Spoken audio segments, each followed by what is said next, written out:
Hi സുഹൃത്തുക്കളെ, പുതിയൊരു വീഡിയോയിലേക്ക് എല്ലാവർക്കും സ്വാഗതം. നമ്മൾ ഇന്ന് നിൽക്കുന്നത് ഗുരുവായൂർ ക്ഷേത്രത്തിലാണ്. ഗുരുവായൂർ ക്ഷേത്രത്തിൻ്റെ കിഴക്കേ നടയിലാണ് ഇപ്പോൾ നമ്മളുള്ളത്. പിന്നെ ഇന്ന് സാമാന്യം നല്ല തിരക്കുള്ള ദിവസമാണ്. പിന്നെ ഈ ക്ഷേത്രത്തിൻ്റെ ഗുരുവായൂർ ക്ഷേത്രത്തിൻ്റെ ഒരു നടപ്പന്തലിൻ്റെ ഒരു നടയിൽ നമുക്ക് വീഡിയോഗ്രാഫി ചെയ്യാനൊക്കത്തില്ല. അതിൻ്റെ ഇപ്പം കിഴക്കേ നടയുടെ പുറത്ത് നിന്നാണ് ഞാൻ വീഡിയോ എടുക്കുന്നത്. അകത്തേക്ക് നമുക്ക് വീഡിയോഗ്രാഫിക്ക് പ്രവേശനമില്ല. സ്റ്റിൽ ഫോട്ടോഗ്രാഫി ഉള്ളിൽ അലൗഡാണ്, പക്ഷേ വീഡിയോഗ്രാഫി പൂർണ്ണമായിട്ട് നിരോധിച്ചിട്ടുണ്ട്. അങ്ങനെ എടുക്കുന്നത് കുറ്റകരമാണ്. ബഹുമാനപ്പെട്ട ഹൈക്കോടതിയുടെ ഉത്തരവ് പ്രകാരം കഴിഞ്ഞ വർഷമാണെന്ന് തോന്നുന്നു വിധി വന്നത്. നമ്മളിപ്പോൾ നിൽക്കുന്നത് ഗുരുവായൂർ ആനക്കോട്ടയിലാണ്. ഞാൻ നന്ദനെ കാണാനായിട്ടാണ് വന്നത്. കാരണം നന്ദൻ ഗുരുവായൂർ വന്നപ്പം നന്ദന് പാദരോഗമാണെന്നറിഞ്ഞു. നന്ദനെ കാണാനായിട്ടാണ് ഞാൻ വന്നത്. എല്ലാവർക്കും വീഡിയോയിലേക്ക് സ്വാഗതം. മതപ്പാട് കാലം കഴിഞ്ഞപ്പോൾ നന്ദന് പാദരോഗമാണെന്ന് അറിയാൻ സാധിച്ചായിരുന്നു. അത് ഭേദപ്പെട്ടു വരുന്നുണ്ടെന്നും അറിഞ്ഞായിരുന്നു. അന്നേരം ഇവിടെ വന്നപ്പോൾ നന്ദനെ ഒന്ന് കണ്ടേക്കാമെന്ന് കരുതി വന്നു. ഇവിടെ അന്വേഷിച്ചപ്പോൾ നന്ദൻ്റെ രോഗമെല്ലാം ഭേദപ്പെട്ടു വരുന്നുണ്ടെന്നാണ് അറിയാൻ സാധിച്ചത്. എത്രയും പെട്ടെന്ന് നന്ദൻ്റെ രോഗമെല്ലാം മാറ്റി ഗുരുവായൂരപ്പൻ മാറ്റട്ടെ എന്ന് ആശംസിക്കുകയാണ്. ആനകളിലെ പാദരോഗം അതൊരു 5 അല്ലെങ്കിൽ ഒരു 8 വർഷം, അതിനപ്പുറത്തോട്ട് ഞാൻ കേട്ടതായിട്ട് എനിക്കറിയില്ല. നേരത്തെയൊക്കെ ഇത് എരണ്ടകെട്ടൊക്കെ ബാധിച്ചത് നമുക്ക് കേട്ടിട്ടുണ്ട്.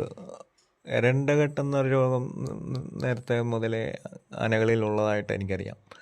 പാദരോഗം ഈ ഒരു 5 അല്ലെങ്കിൽ ഒരു 8 വർഷത്തിന് അപ്പുറത്തോട്ട് ഞാൻ കേട്ടിട്ടില്ല. പണ്ട് പറഞ്ഞാൽ നമ്മൾ ആനകളെ കാണുകയും ആനകളെ ഇഷ്ടപ്പെടുകയൊക്കെ ചെയ്യുന്ന ഒരാളാണ്. ഈ പാദരോഗം ഈ ഗവൺമെൻറ്റിൻ്റെ ഫോറസ്റ്റിൻ്റെ പുതിയ നിയമങ്ങളുമൊക്കെ ഉള്ളതുകൊണ്ടാണ് ഈ പാദരോഗം ഇങ്ങനെ വ്യാപകമായിട്ടുണ്ടായതെന്നാണ് എൻ്റെ അഭിപ്രായം. അതായത് പാദരോഗം മൂലം നമുക്ക് ഒത്തിരി ആനകളെ നഷ്ടപ്പെട്ടിട്ടുണ്ട്. കിള്ളിപ്പറമ്പിൽ വിഷ്ണുശങ്കർ, അതുപോലെ മംഗലാംകുന്ന് അയ്യപ്പൻ, അങ്ങനെ ഒത്തിരി ആനകൾ പാദരോഗം വന്ന് നമുക്ക് നഷ്ടപ്പെട്ടിട്ടുണ്ട്. അതായത് ഈ കോൺക്രീറ്റ് തറ, അതായത് സർക്കാർ മാനദണ്ഡ പ്രകാരം ഇപ്പം കോൺക്രീറ്റ് വിരിച്ച തറയിലാണ് ഇപ്പോൾ നിൽക്കുന്നത്. അപ്പം നേരത്തെയൊക്കെ ആന മണ്ണിലായിരുന്നു നിന്നിരുന്നത്. മണ്ണ് വാരി ദേഹത്തിടുകയും അങ്ങനെയൊക്കെയാണ് ആന നിന്നിരുന്നത്. ഇപ്പോൾ അതിനുള്ള സാഹചര്യമില്ല.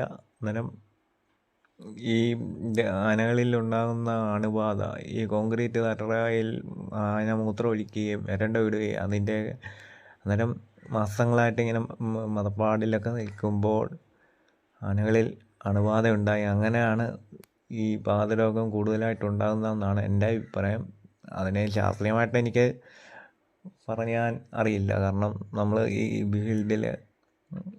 എന്നാലും എൻ്റെ ഒരു അഭിപ്രായം ഞാൻ പറഞ്ഞതാണ്. നേരത്തെ ഒന്നും ഇത് ഇങ്ങനെ കേൾക്കാൻ സാധിച്ചിട്ടില്ല. ഇപ്പം നമ്മൾ കാണുന്നത് ഗുരുവായൂർ ദാമോദർ ദാസാണ്. പിന്നെ ഇപ്പോൾ ഗുരുവായൂർ ഇന്ദ്രസൻ കുളിച്ചുകൊണ്ടിരിക്കുകയാണ്. ഈ 3 ആനകളെ നമ്മളിപ്പോൾ ഇന്നത്തെ വീഡിയോയിൽ കാണിക്കുന്നുള്ളൂ.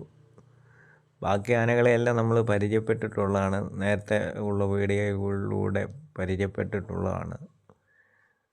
വീഡിയോ ഇഷ്ടമായെങ്കിൽ ലൈക്ക് ചെയ്യുക, സബ്സ്ക്രൈബ് ചെയ്യുക.